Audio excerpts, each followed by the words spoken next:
তোমার দেখাবো বসো না দেখাবো। কুমিল্লার ১৪ গ্রামে বসতঘরের টয়লেটের টাঙ্কির ভিতর থেকে শাহেদা আক্তার নামে এক বৃদ্ধের লাশ উদ্ধার করেছে পুলিশ। সাইদুর রহমান, কুমিল্লা প্রতিনিধির পাঠানো রিপোর্ট।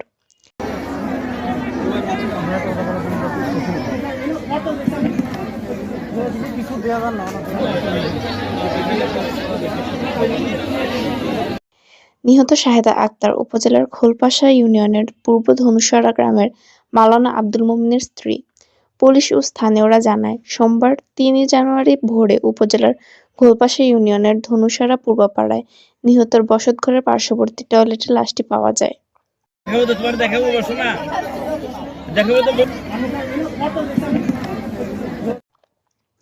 নিহতের স্বামী মাওলানা আব্দুল মোমিন জানান, আমি স্থানীয় একটি মসজিদে ইমামতি করি।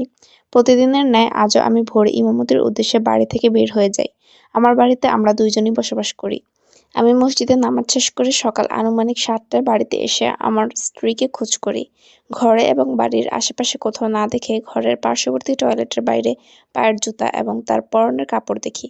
পরে পুলিশ এসে টয়লেট থেকে লাশ উদ্ধার করে।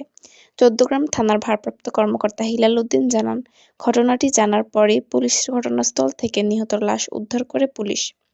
নিহতের মরদেহ ময়নাতদন্তের জন্য কুমিল্লা মেডিকেল কলেজ হাসপাতালে পাঠানো হয়েছে।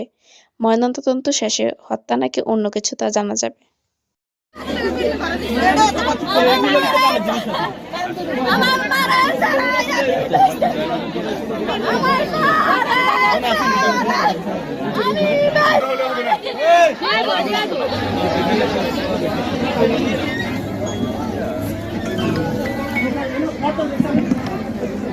কিছু দেওয়া না